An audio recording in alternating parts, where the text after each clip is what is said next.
जय माता जी। स्वागत है आप लोगों का हमारे चैनल ज्ञान की बात विद अर्चना चिंतामणि। मैं अर्चना तिवारी। आज का प्रश्न है, सवारी कैसे आती है? सवारी आने के लक्षण क्या होते हैं? सवारी आने से क्या संकेत मिलते हैं? सवारी किसकी कैसे आती है? क्या करने से आती है?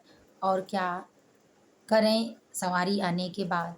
ऐसे बहुत सारे प्रश्न बहुत सारे सेवकों के मन में होते हैं और बहुत लोग इस चीज़ को जानते भी हैं कि आ रही है, लेकिन स्पष्ट रूप से नहीं जान पाते हैं कि सवारी आने का ही संकेत है। सवारी आने का मतलब, जैसे किसी देवी देवता की आप पूजा करते हैं और आपके शरीर पे अगर उनका वास होता है, आपके अंतरात्मा अंदर से शुद्ध होती है, तो किस तरह से आते हैं, क्यों आते हैं, शास्त्र के हिसाब से भी बताएँगे। देवी देवता जैसे आते हैं उनका भी बताएँगे। अगर आपके देवी देवता अलग हैं तो उनका भी बताएँगे। इसलिए वीडियो को स्किप करके बिल्कुल ना देखें, बिल्कुल आपकी ज़रूरत की चीज़ है और ज़रूर जानें।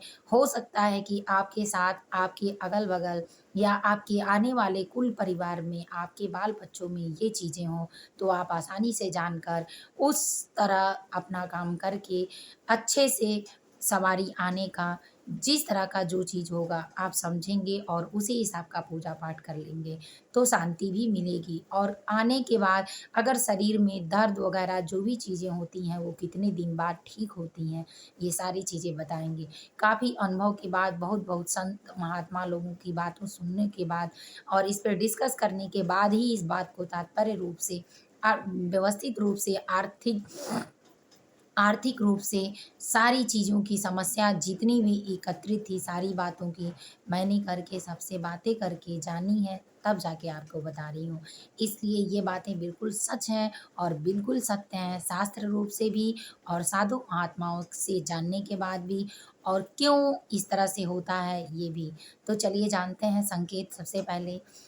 तो सबसे पहले ये होता है कि आप अपने घर में किसी कुल देवी देवता की पूजा ज़रूर करते हैं। कोई-कोई ऐसा है कि जिसको ये नहीं पता है कि हमारे घर का कुल का देवी देवता हमारे कौन है। हमारे खानदान जो होते हैं गाँव में, रिश्तेदार होते हैं, शहर में होते हैं, सब लोग कहीं न कहीं से जुड़े होते हैं किसी पिंड से, किसी देवी देवता से, किसी भी धर्म से। तो वो कौन है? नहीं जानते हैं। अगर नहीं जानते हैं तो एक ज्ञान आप जान लें कि आप जिस देवी-देवता का काफ़ी लंबे टाइम से पूजा करते हुए चले आ रहे हैं, तो वही आपके इष्ट देवी-देवता हैं। दूसरी बात, अगर आपकी इष्ट देवी-देवता पता है कि आपके कुल के देवी-देवता हैं, तो आप उनकी पूजा करिए और बहुत अच्छे से करिए। जो उनका पूजा-पाठ साल में चढ़ता हो, उस तरह का पूजा-पाठ उनको चढ़ाइए। तो वो खुश होंगे और आपके घर का रोग दोष जो होगा, बीमारियाँ होंगी, आर्थिक तंगी होंगी, परेशानियाँ होंगी, लड़ाई झगड़े क्लेश होंगे, ये सारी तंगियाँ दूर हो जाएँगी। आर्थिक तंगी होगी तो भी दूर हो जाएगी, मानसिक तंगी होगी तो भी दूर हो जाएगी। तो आप उनकी पूजा करें। तो इस तरह से जब आप उनकी पूजा करते हैं, तो क्या होता है अभी बताते हैं। तो इसके बाद कुल देवी-देवता की पूजा हो गई। अब है एक आप पर्सनल देवी-देवता की पूजा करते हैं, जैसे दुर्गा माँ की पूजा, ब्रह्म की पूजा, नौ दुर्गा की पूजा, काली की पूजा, सम्मी की पूजा, चंडी की पूजा, अस्कामी माई की पूजा, नाथ की पूजा। तो इस तरह से किसी भी तरह की किसी भी देवी-देवता की पूजा करते हैं, आप उनकी साधना करते हैं, उनका धूप, बत्ती, दीपक जलाते हैं, नियम पूर्वक भोग लगाते हैं और हर हमेशा करते हैं, रोज़ उनके नाम का रटन करते हैं। तो इस तरह से वो देवी-देवता कुछ दिन के बाद आपके शरीर पर निवास करने लगते हैं। और निवास की जगह पे क्या होता है कि उनके द्वारा जो ध्वनि मंत्र होता है आपके अंदर, वो जागृत होता है।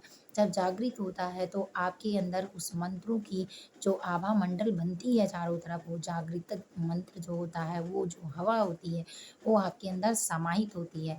उस तरह से आपकी आस्था धीरे-धीरे उस देवी-देवता में बढ़ती जाती है। चाहे जो भी हो, जैसे मैं माता जी का करती हूँ, हनुमान जी का करती हूँ, तो उसी तरह आप सभी लोग जिसमें भी करते हैं, उन सभी लोगों का करते हैं। जैसे अनिरुद्धाचार्य जी हैं, कृष्ण भगवान का करते हैं। धीरेन्द्र कृष्ण शास्त्री जो हैं, वो हनुमान जी का करते हैं।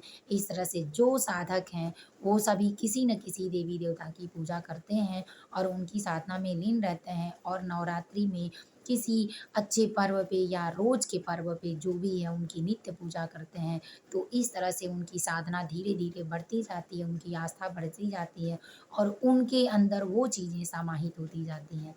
तब नवरात्र में ज़्यादातर इसका असर होता है क्योंकि पूरा आभा मंडल और पूरा दिन और रात बराबर माता देवी देवता की पूजा होने के कारण, घंटा शंख बजने के कारण पूरे जितने अपना मंडल होता है, वो सारा शुद्धता से भर जाता है। इसलिए उस समय सकारात्मक शक्तियाँ ज़्यादा निवास करती हैं। तो इसीलिए शरीर में नवरात्र के समय आप जिस देवी देवता की पूजा करते हैं, वो आपके शरीर पर अपना अधिकार अधिकार मतलब आपको दुःख देने नहीं, आपको सुख प्रदान करके अपना दर्शन देने ज़रूर आती हैं। और आपको सद्मार्ग में गति बनाने के लिए, आपके नाम को फैलाने के लिए, आपके जस को फैलाने के लिए, आपके द्वारा लोगों की, समाज की सेवा करने के लिए देवी-देवता इसी तरह से बड़े-बड़े साधु, महात्मा, संतों के रूप में आते हैं। जैसे धीरेन्द्र शास्त्री जी हैं, उनके द्वारा कितनी बेटियों की शादी कराई गई, तो वो छोटी-मोटी बात नहीं है। वो भगवान की एक ऐसी कृपा, एक उनका अवतार है कि जो उन भगवान स्वयं पृथ्वी पर तो नहीं आके करेंगे, लेकिन किसी न किसी रूप में ज़रूर आएँगे, तो करेंगे। अनिरुद्धाचार्य जी हैं, जो बहुत माताओं को सुख प्रदान करना, उनकी सेवा करना, गौ सेवा करना, इस तरह का जो काम करते हैं, तो उनके एक निवास स्थान है। उस तरह से जब भगवान अपनी कृपा करते हैं, तो किसी न किसी रूप में ज़रूर आते हैं। तो इस तरह से शक्तियाँ शरीर में निवास करती हैं, तो आने के संकेत मिलते हैं। जैसे आप उनकी पूजा कर रहे हैं, उनकी पूजा में लीन हैं, तो आपको जैसे आँखों से दिखाई देता है, लेकिन फिर भी लगता है कि हमको ये दुनिया नहीं दिखाई दे रही है। कुछ अलग-सा रोशनी-सा दिखाई दे रहा है चारों तरफ और एक कुछ अनुभव अलग-सा होता है कि आप किसी को बता नहीं पा रहे हैं। कभी-कभी आपको ठंड लग रही है, कभी-कभी आपको पसीने आ रहे हैं। तो कभी-कभी आप कुछ बोल नहीं पा रहे हैं, अंदर की भावनाएँ आपकी जागृत नहीं हो रही हैं और हाथों में जो ये हाथ की नसें होती हैं, इन सारे हाथों में दर्द होता है, तेज़ी से दर्द होता है। वो दर्द जो आप किसी को बता भी नहीं सकते हैं। रीढ़ की हड्डियों में पूरा सीधा सर से लेके क्योंकि यहाँ जो आज्ञा चक्र होता है, वहाँ से लेके और नाभि तक जो कुंडलिनी होता है, वहाँ तक के सातों चक्र जब जागृत होते हैं, तो आपको महान शक्तियाँ प्रदान करते हैं। तो शुद्धता अंदर भर जाती है, देवी-देवता का वास होने लगता है, आपको हर चीज़ का ज्ञान हो जाता है। आँख बंद करते हुए भी आपके सामने कोई खड़ा है, तो आप अनुभव से बता सकते हैं कि आपके सामने कौन है। जो चीज़ें आप किसी से पूछना चाहते हैं, उन सारी चीज़ों का ज्ञान आपके अंदर समाहित हो जाता है। आप हर चीज़ को नहीं जानते हुए भी सही करना शुरू कर देते हैं। तो इस तरह से आपके अंदर जब शक्तियाँ जागृत हो जाती हैं, उनके मंत्र जागृत हो जाते हैं, वो देवता प्रसन्न हो जाते हैं, तब आपके ऊपर आना चाहते हैं, आपको अपना दर्शन देना चाहते हैं। तो इस तरह से हाथों में दर्द, ऐंठन-सा गर्दन में दर्द होना, सर में तेज़ी से भारी होना, आँखों का चमकना, आँखों से पानी आना, उबासी आना, ये सारे संकेत देते हैं। तो ऐसे 7 संकेत हैं जो उबासी आना, आँसू आना आँख से, हाथों में दर्द होना, हाथ की कलाइयों में दर्द होना, गर्दन में दर्द होना, एकत्रित बैठकर लगना कि कभी बारिश में भीग रहे हैं और कभी तेज़ी से पसीना आ रहा है। कभी आपको इतना सुस्त शांति-सा महसूस होगा, शरीर बिल्कुल हल्का हो जाएगा हवा की तरह, आपको पता नहीं चलेगा कि आप क्या सुन रहे हैं, क्या समझ रहे हैं। सिर्फ़ आपको भगवान की पूजा और प्रार्थना के सिवा कुछ दिखाई नहीं देगा।